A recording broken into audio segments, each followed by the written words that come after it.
Genesis.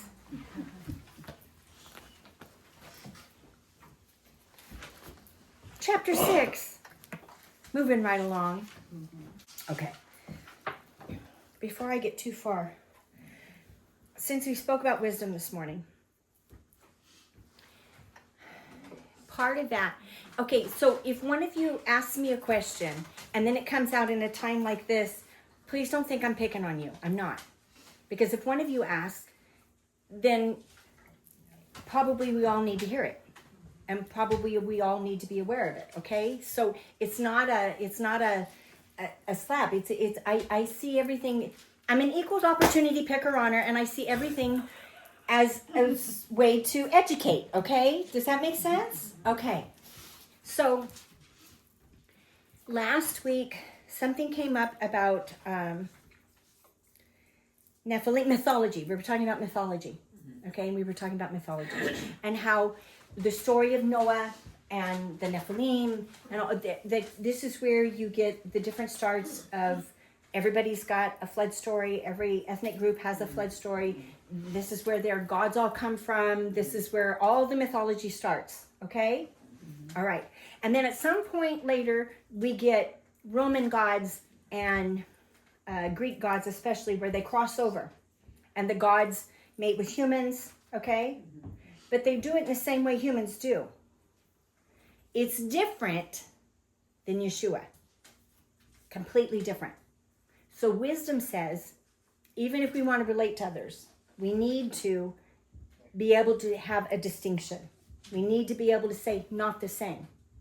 Because the enemy twists, imitates, right? He will do something like and similar, but he's not creative. And he can't create out of nothing. Okay? Whereas the Holy Spirit hovered over Mary, right? Mm-hmm. And so there was no act. It was God, boom, human life. Okay? Totally different than the mythologies.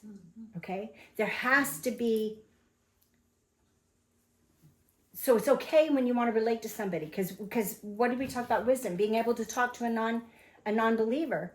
We need to be able to talk about the mythologies. We need to be able to talk to them where they are and with their understanding and what they know. We've got to be able to be well-versed in many things so that we can communicate with non-believers, right? We're instant in season, in and out.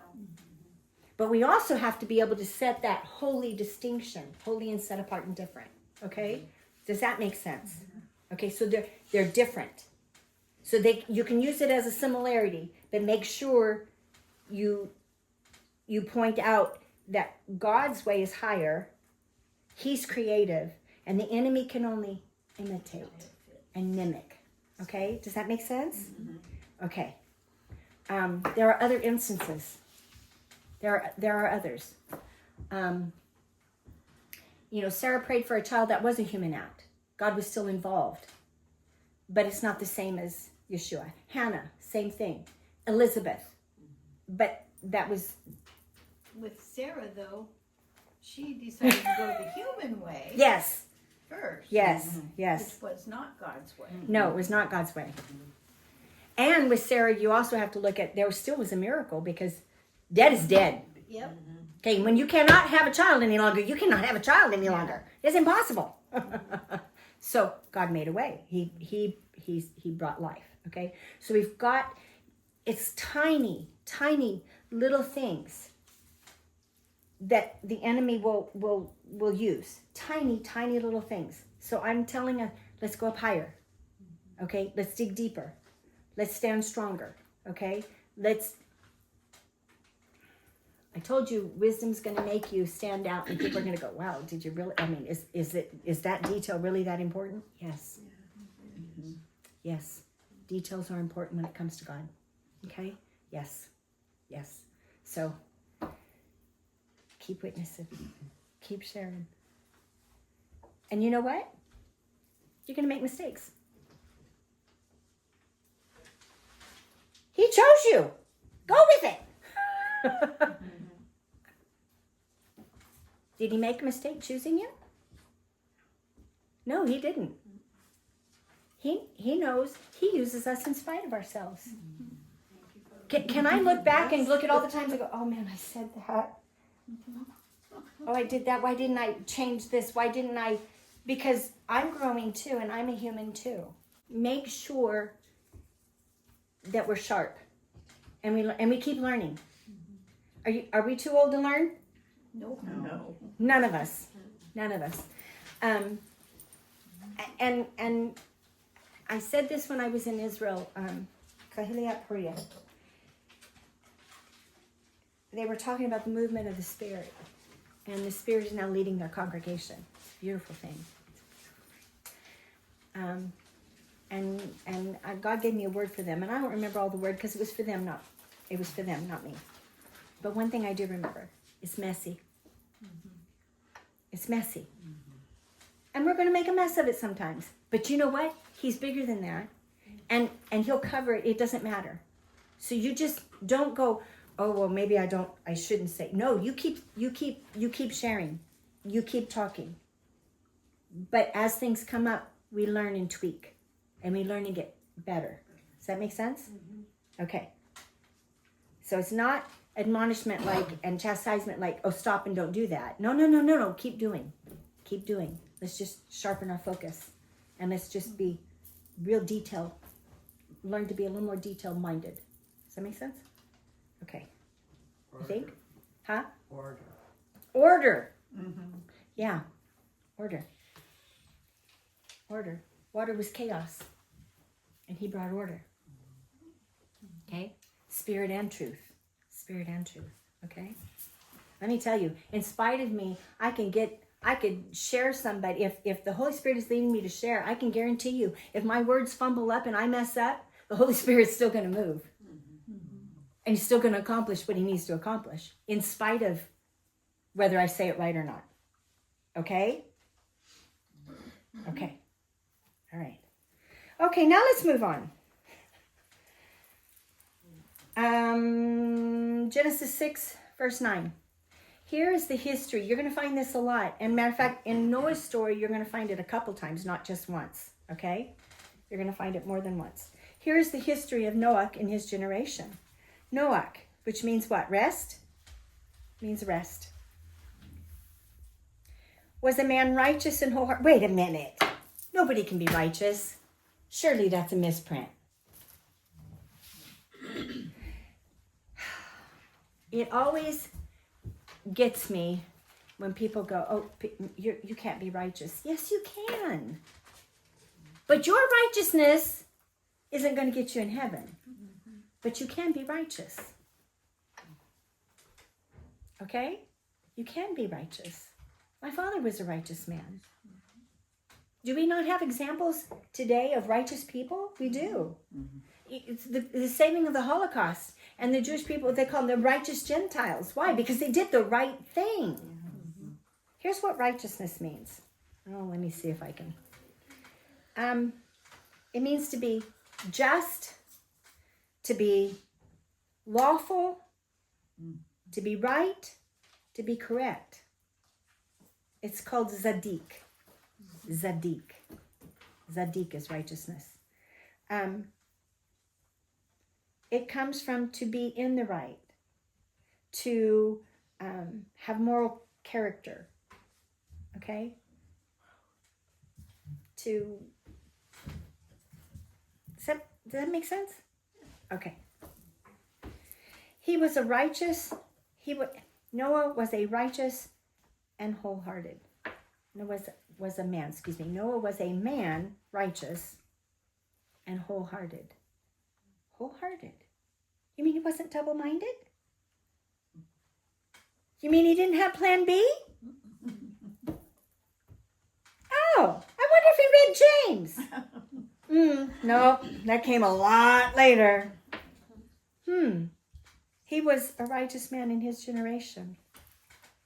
And Noah fathered 3 sons, Shem, Ham, and Japheth. You know what? The way it reads there, could they be triplets? They could be. Does it matter? Not really. But it reads that way a couple places. It doesn't, that's how it reads. So, And the earth was corrupt. Oh man, that means it was spoiled, it was perverted, it was ruined, it was destroyed. Who destroyed it? Man. Did man have some help? Yeah, man had some help. Remember those Nephilim walked on the earth, right? But nonetheless, does man have choice? Yeah. You're not going to stand before God. Well, we're not, but when they get to judgment, no one's going to be able to say, well, there's not going to be any blame. There won't be. The earth was corrupt before God. Now here's the thing. It probably looks a lot like it does today. It says corrupt before God. Most of the world doesn't see the world as corrupt. Or we tolerate certain things. Or we need to be seeing it from God's perspective, not our perspective. Well, surely it couldn't have been worse than it is now. It says before God. What does David say when after he committed adultery, killed the man to cover it up? Against you and you only have I sinned. Why? Because it's from God's perspective. Okay, when we wrong other people, do we need to go to those people and make it right? Yeah, we do. If it's within our ability, yes, we need to do that. It's called restoration. You need to do that. Absolutely. You need to ask for forgiveness, not say, I'm sorry. You need, I did this. It was wrong. Will you forgive me? Those are really hard, but pride goeth before a fall. Get rid of your pride. Do what you need to do. Make it right. Make it straight. But ultimately, and more importantly, your heart with Abba. Okay? Noah was a righteous man. He didn't see things. I venture to say Noah was probably a wise man because he didn't see things the same as the world. He lined up. He walked like Enoch walked with God.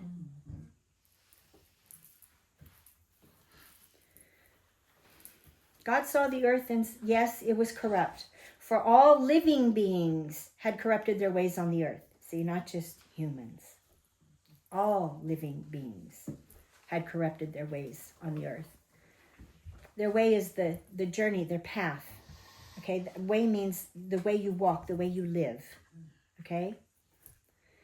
And God said to Noach, the end of all living beings has come before me, for because of them the earth is filled with Hamas. That's that word. Hamas. You mean like Hamas? Yeah, like Hamas. That's where they got it. The whole earth, that's what it means, violence. I will destroy them along with the earth. Make yourself an ark. This ark is only mentioned twice. Not the Ark of the Covenant. This is an ark made of gopher wood, and you are to make the ark with rooms and cover it with pitch, both outside and inside. This ark is mentioned again with Moshe, because his mother built a little ark, and she also covered it with pitch, which a form of pitch can be asphalt. What? They weren't that smart. We have this idea of Noah and the ark, of this boat and all these animals, and primitive, right? I'm getting ahead of myself. I'll show you in a minute.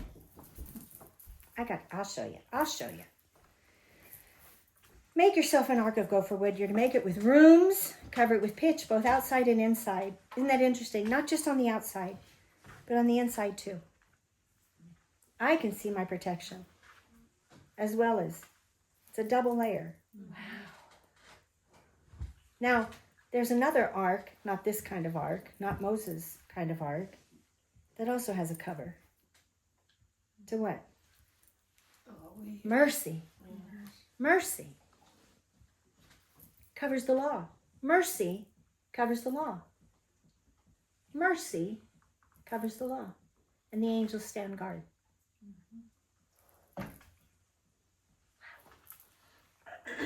Protection. That's covering. Protection. here's how you're to build it. The length of the ark is to be 450 feet, its width 75 feet, and its height 45 feet. You are to make an opening for daylight in the ark 18 inches below its roof, and you are to put a single door in its side, and build it with lower, second, and third decks. How interesting. How many sons did he have? Three sons, 3 decks, 1 door. How do you enter into the ark to be protected? Through a single door. Through a single door. There's only one way in to life. There's only one way to be protected. There's only one way to be covered. Protected. Everything you have need of is through that door. Life is through that door. Death is on the outside. Yeah, that's the ark. Provision, everything they have need of. Everything they have need of.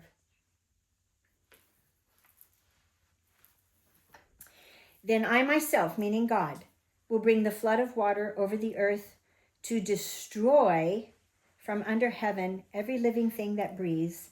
Everything on earth will be destroyed. Okay, I need to read you a different verse. Remember? I really believe this was more over here, okay, because it fits right here. And where he lands, the land is right here. Okay, but this is man's idea. Who knows? But all the earth was connected, right? Mm-hmm. There was one sea, one earth at the beginning. I wanted verse 17.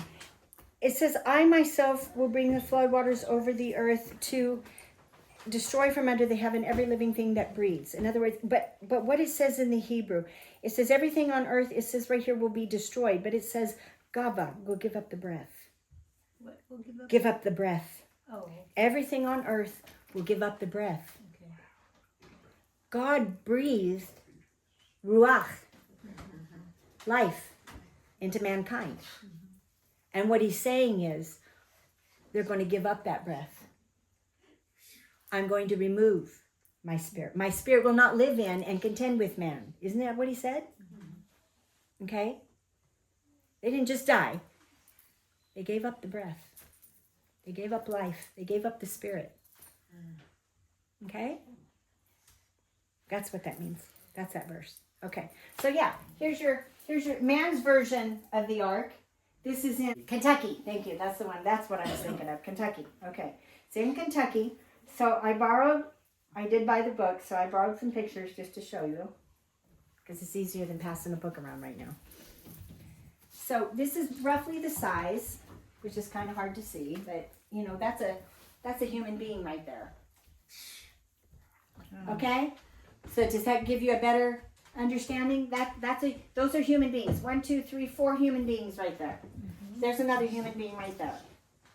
Here's the single door. So probably in the middle. Upper, middle, lower decks. Okay? But the real ark would be a lot bigger than that, though, right? No, this is scale. Really? Yeah. Wow. Wait a minute. I'm getting ahead of myself. Okay, let me read. Then I myself will bring the flood of water over the earth to destroy you from under heaven. Every living thing that breathes, everything on earth will give up its breath. But I will establish my covenant with you. You will come into the ark. You, your sons, your wife, and your sons' wives with you. How many people? Don't believe Hollywood. 8. 8. Mm-hmm. 8 people. How many people were on that boat? 8. Are you sure there wasn't one hiding? I'm sure. 8. Only 8 out of all of that. Isn't that something? Mm-hmm. From every living thing, from each kind of living being, you are to bring 2 into the ark to keep them alive with you. They are to be male and female. That puts, again, the end to the debate. Of each kind of bird, each kind of livestock, and each kind of animal creeping on the ground, 2 are to come to you so that they can be kept alive. Also take from all the kinds of food that are eaten and collect it for yourself. It is to be food for you and for them. This is what Noach did. He did all that God ordered him to do. If you stopped right there, you're going to believe that there was one pair of every animal brought into the ark. But God goes back and gives you more details sometimes. Okay? All right. So let me keep going. I want you to know, though, from verse 19, from each kind of living being. Okay, you got to understand science and the genome and DNA and animal species. How many dogs does it take to make every dog in the world right now? One pair. 2 dogs, male and female. All the DNA was inside of them. Just like all the DNA was in Adam for straight eyes, slanted eyes, brown eyes, blue eyes, big nose, little nose, red hair, no hair, short, tall. Curly. You see, everything was present. Each kind had a pair. Okay? Each kind. Do you think he took a dinosaur, which would have been as big as my block? No. Babies. Why? Dinosaurs are like monitor lizards. Okay, a monitor lizard, and we have them alive today on Earth. There are monitor lizards. I've seen them, and they start out really small. Here's the thing about a monitor lizard. It will grow until the day it dies. So if a dinosaur lived 1,000 years, and it's a type of monitor, guess what? It's going to get ginormous. So you take the babies. Babies are easier to handle. Less Right? food, less poop. Less everything. Okay, does that make sense? Okay. So that's how they all fit on here. Okay? Now, you got cats in the wild, big cats, and you got little cats. You might have had little domestic cats and big cats. You might, I don't know. I'm not going to, I don't know. I wasn't there. Doesn't really matter. It's possible. And it's possible that every kind of animal was in this ark. Okay? All right. Chapter 7. Adonai said to Noach, "Come into the ark, you and all your household, for I have seen that you alone in this generation are righteous before me." So in whose eyes was Noach righteous? Verse 2. Of every clean animal you are to take 7 couples. How do we know what's clean and what's not clean? Well, you're going to have to read ahead because God will eventually, Moses will write it down. But he doesn't write it down here. Why? Because it's not necessary here. No one knows what's clean. And it's funny because everyone from Adam knew what's clean. Okay, God doesn't say, "Oh, I want you to be holy for I'm holy and I want you to obey me. Figure it out." No. He wants us to succeed, not fail. If you want a child to fail, okay, here. Where's the direction? Where's the encouragement? Where's the instruction? Where's the training? You want him to succeed or to fail? Okay. God was not in the failing business. So of each clean one, right? One set takes 7 couples. And of the animals that are not clean, 1 couple. Also of the birds in the air, take 7 couples. The air's a big space. In order to preserve their species throughout the earth. For in 7 more days, I will cause it to rain on the earth 40 days and 40 nights, and I will wipe out every living thing that I have made from the face of the earth.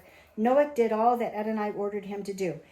Okay, in 7 days, I'm going to, and he tells him to go into the ark 7 days. We haven't gotten there yet. That's coming. So Noah ran out really fast and collected all these animals? I brought him to him. Yeah, I think so. Okay? I think so. All right? Because he brought. And Noah was faithful to provide, to make the rooms. Okay, so let's look at this. Small cages, small animals.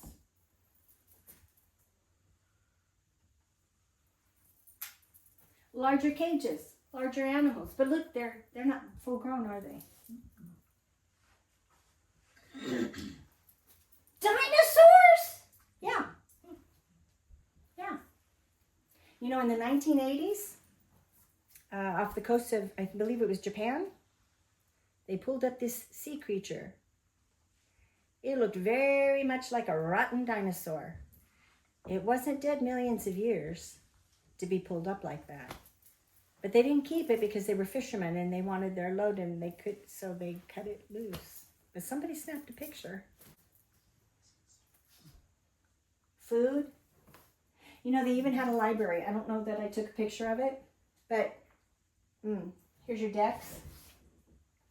See, we think it was just this big boat and, and maybe open floors and what a mess and chaos. There's no chaos. God is a God of order.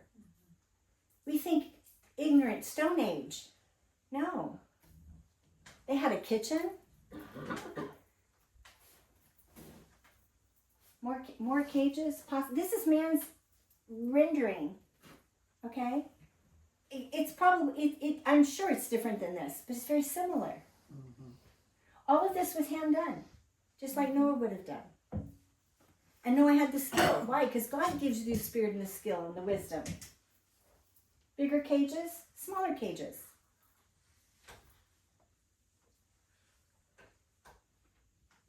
And look, a feeding system.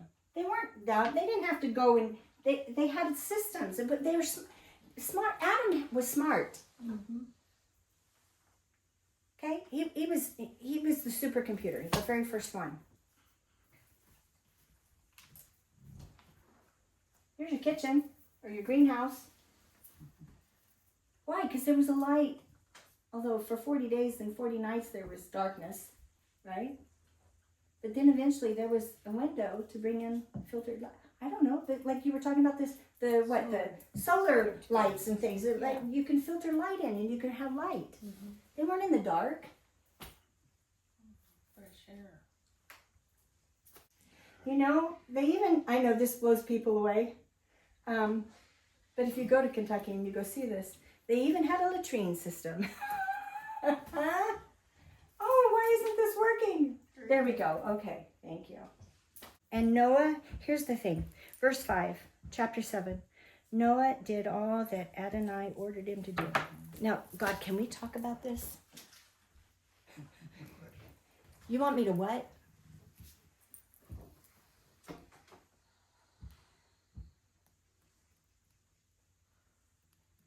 There were some times there was discussion with my father. There were times to ask questions. There were times, but then there were times when he said something and it was, yes, sir.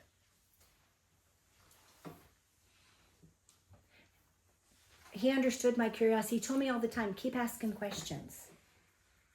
Asking questions and questioning God are two different things.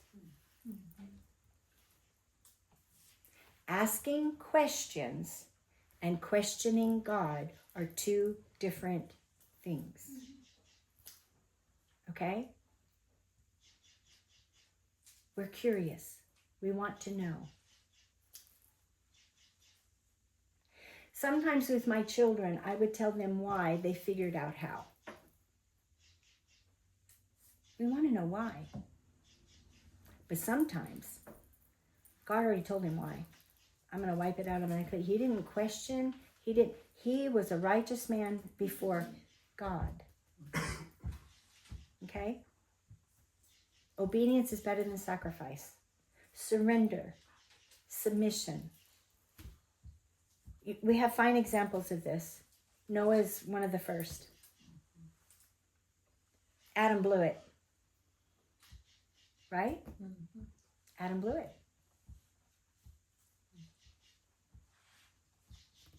Cain blew it.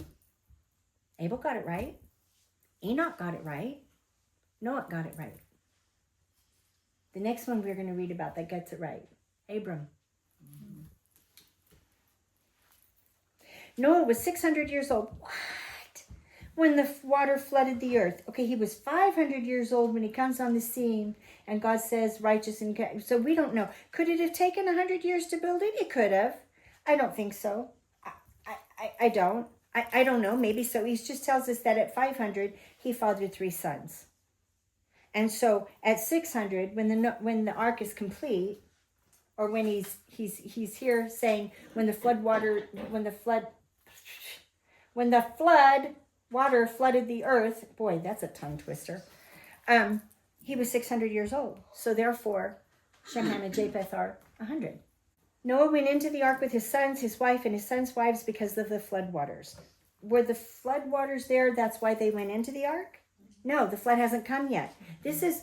Moses is writing the story. And he's telling us, but stories in hindsight, he's saying flood because of the flood waters, because he didn't say, but because the flood waters are coming. All right? Okay. Of clean animals, of animals that are not clean, of birds, and of everything that creeps on the ground, couples, male and female, went into Noah in the ark as God ordered Noah. How many times has he said this now? Several times. Not just once. He's repeated himself. If God repeats himself, it's important. There is no doubt what's happening. There's no doubt that there's couples, male and female. There's no doubt that there's 7 clean and 1 couple is unclean. There's no doubt that there's multiple birds. There's no doubt that God is doing this. And what's interesting, because this story is in every culture and every ethnicity. This one is the correct one from God's perspective. Can we learn from man's perspective from the other stories? Sure, we could. But don't take them as gospel. This is truth from God's perspective. Does that make sense? Okay.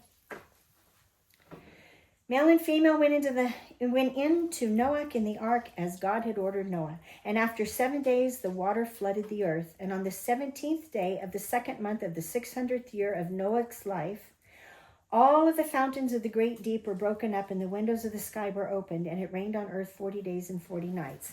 Okay, so the magnitude of this is not quiet. The deep is opening up. Like, have you ever seen the geysers? And they shoot up, okay, everywhere. And the windows of heaven. See, there's a greenhouse. Remember I told you it's a greenhouse. Did I tell you it was a greenhouse? Did I tell you? Because the dome? Okay, there's a greenhouse. So everywhere, even if you go to Greenland and Iceland, underneath all what you find up there, even in the north, there are forests.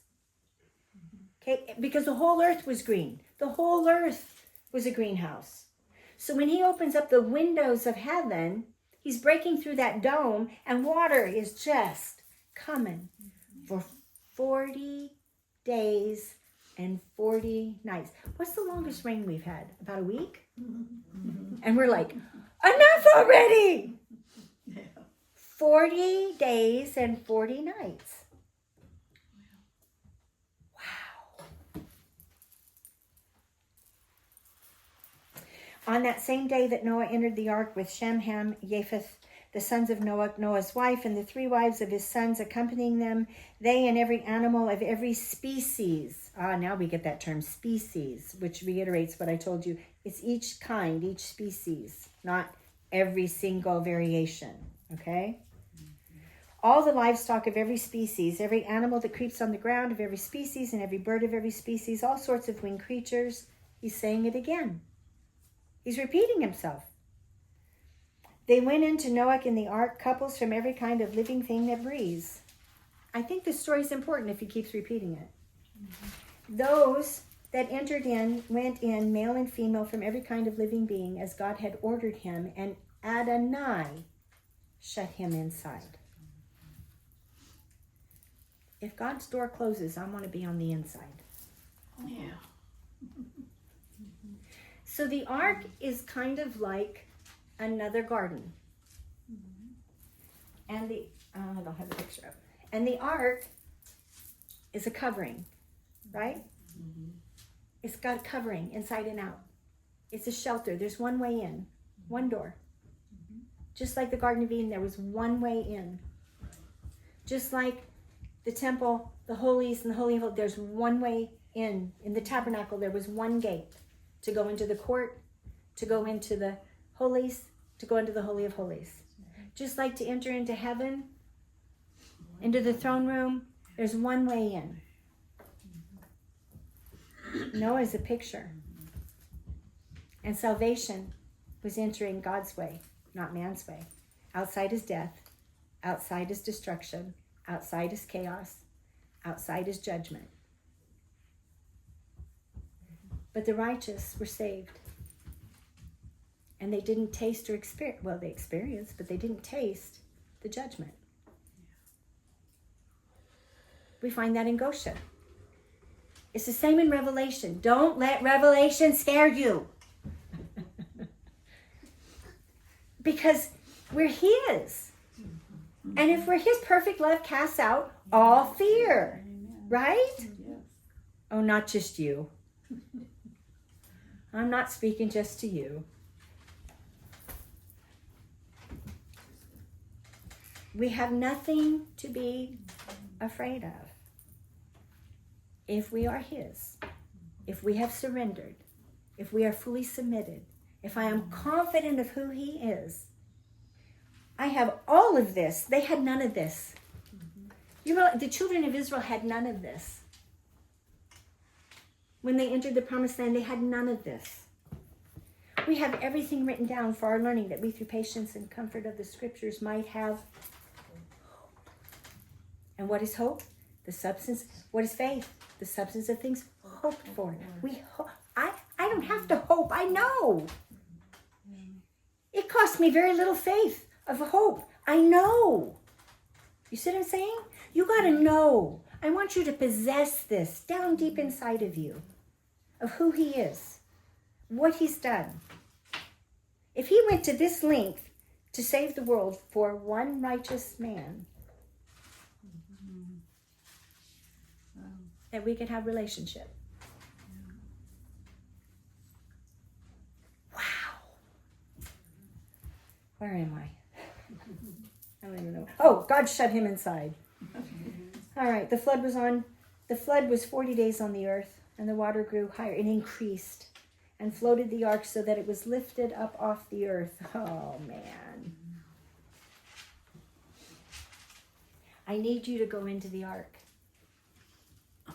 I need you to leave the earth. I need you not to be standing on the earth. I need you to be in the deep waters, protected and covered in his holies, because that's where you're going to live. Does that make sense? Nothing, no part of this ark is touching ground. Earth, world. It's riding along in the midst of chaos, in complete order and peace, protected and provided for.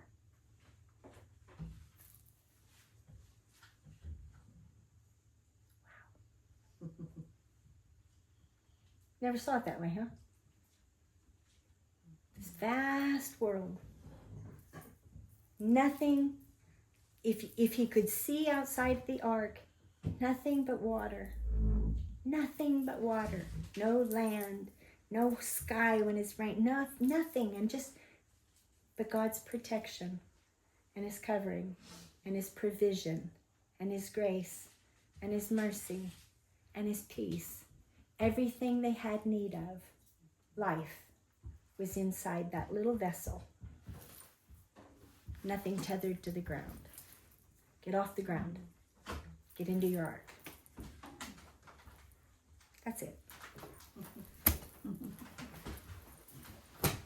That's it. That's enough to chew on for a day, isn't it? Or a week? Okay, please stand. Okay, so this blessing was given to Moshe to give to Aaron, so that Aaron could bless the people. So that's where I'm standing. I'm not Aaron, but I will bless you in the way that God said, in this way you will put my name upon the people. Okay? So this is so do you know that you're a treasure? Because if I looked at all the Hebrew words, which I've done before on this one, that you are a treasure, that he loves you, that he has provision for you, that he guides you, that he cherishes you, that he makes straight the path before you, that he wants life and relationship with you, that his eyes and his countenance are on you, and he has nothing but good for you.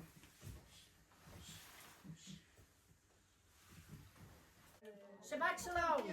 We shall go out with joy and be led forth with peace. The mountains and the hills shall break forth before you. There'll be shouts of joy, and all the trees of the field will clap their hands. And all the trees of the field will clap their hands.